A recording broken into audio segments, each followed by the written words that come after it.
Il n'appartient pas à un croyant de tuer un autre croyant, si ce n'est par erreur. Quiconque tue par erreur un croyant, qu'il affranchisse alors un esclave croyant et remette à sa famille le prix du sang, à moins que celle-ci n'y renonce par charité. Mais si le tué appartenait à un peuple ennemi à vous et qu'il soit croyant, qu'on affranchisse alors un esclave croyant. S'il appartenait à un peuple auquel vous êtes liés par un pacte, qu'on verse alors à sa famille le prix du sang et qu'on affranchisse un esclave croyant.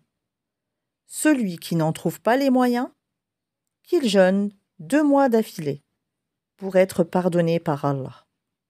Allah est omniscient et sage. Quiconque tue intentionnellement un croyant, sa rétribution alors sera l'enfer, pour y demeurer éternellement. Allah l'a frappé de sa colère, l'a maudit et lui a préparé un énorme châtiment.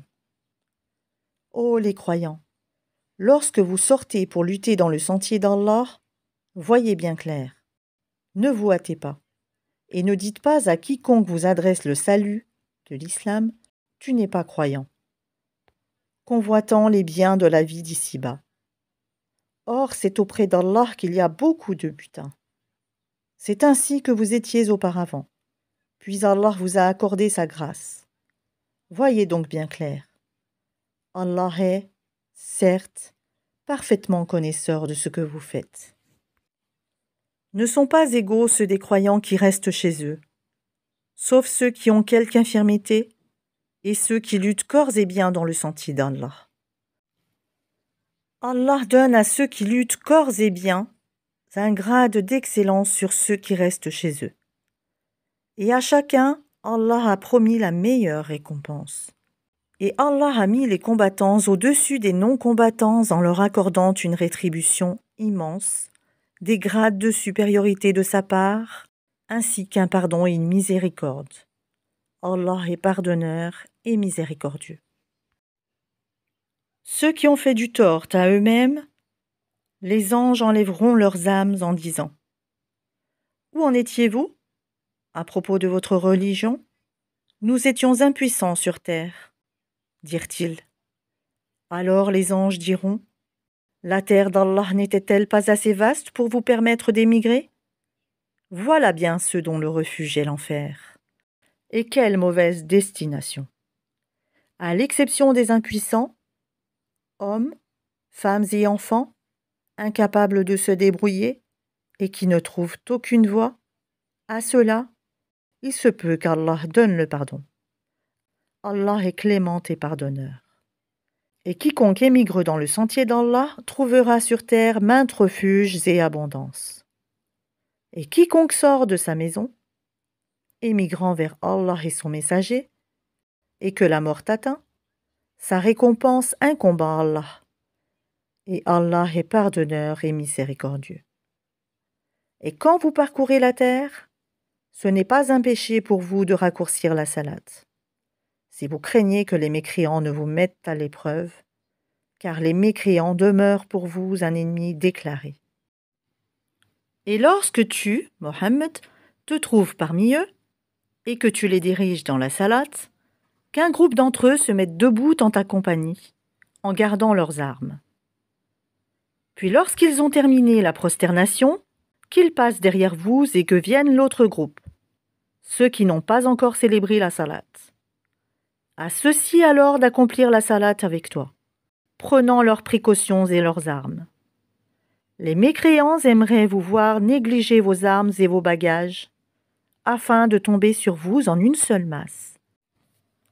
Vous ne commettez aucun péché si, incommodé par la pluie ou malade, vous déposez vos armes. Cependant, prenez garde. Certes, Allah a préparé pour les mécréants un châtiment avilissant. Quand vous avez accompli la salat, invoquez le nom d'Allah, debout, assis ou couché sur vos côtés. Puis lorsque vous êtes en sécurité, accomplissez la salat, normalement, car la salat demeure, pour les croyants, une prescription à des temps déterminés.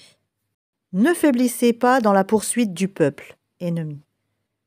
Si vous souffrez, lui aussi souffre comme vous souffrez, tandis que vous espérez d'Allah ce qu'il n'espère pas. Allah est omniscient et sage. Nous avons fait descendre vers toi le livre avec la vérité, pour que tu juges entre les gens, selon ce qu'Allah t'a appris. Et ne te fais pas l'avocat des traîtres. Et implore d'Allah le pardon, car Allah est certes pardonneur et miséricordieux. Et ne dispute pas en faveur de ceux qui se trahissent eux-mêmes. Allah, vraiment, n'aime pas le traître et le pécheur. Ils cherchent à se cacher des gens, mais ils ne cherchent pas à se cacher d'Allah.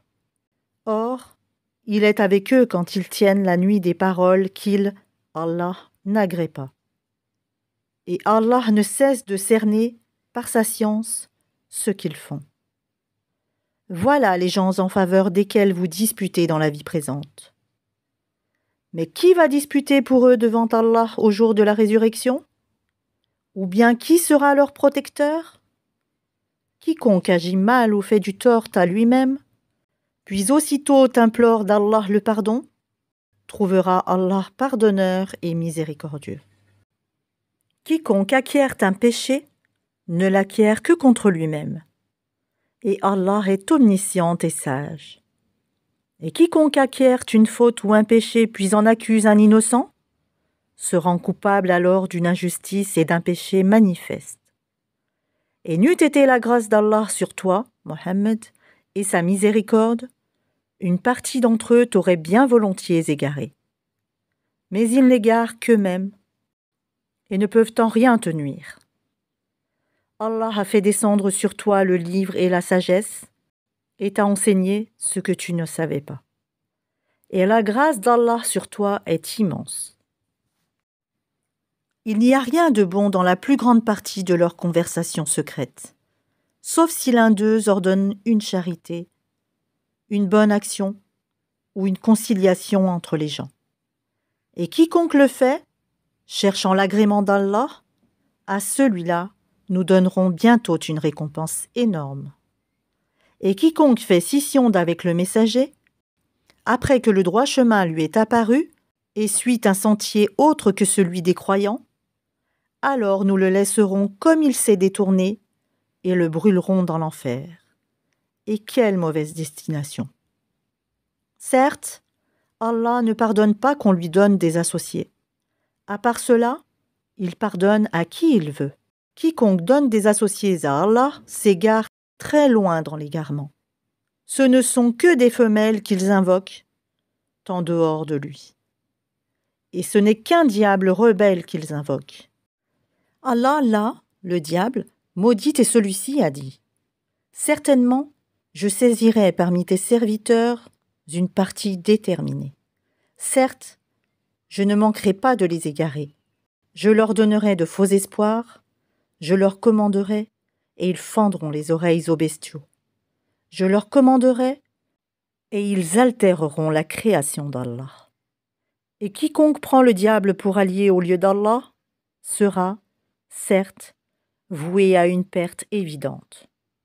Il leur fait des promesses et leur donne de faux espoirs. Et le diable ne leur fait que des promesses trompeuses. Voilà ce dont le refuge est l'enfer. Et ils ne trouveront aucun moyen d'y échapper. Et quant à ceux qui ont cru et fait de bonnes œuvres, nous les ferons entrer bientôt au jardin sous lesquels coulent les ruisseaux, pour y demeurer éternellement. Promesse d'Allah en vérité. Et qui est plus véridique qu'Allah en parole? Ceci ne dépend ni de vos désirs, ni des désirs des gens du livre. Quiconque fait un mal sera rétribué pour cela, et ne trouvera en sa faveur, hors d'Allah, ni allié, ni secoureur. Et quiconque, homme ou femme, fait de bonnes œuvres, tout en étant croyant, les voilà ceux qui entreront au paradis, et on ne leur fera aucune injustice, fût-ce d'un creux de noyau de date. Qui est meilleur en religion que celui qui soumet à Allah son être, tout en se conformant à la loi révélée et suivant la religion d'Abraham, homme de droiture? Et Allah avait pris Abraham pour ami privilégié. C'est à Allah qu'appartient tout ce qui est dans les cieux et sur la terre. Et Allah embrasse toutes choses, de sa science et de sa puissance. Et il te consulte à propos de ce qui a été décrété au sujet des femmes.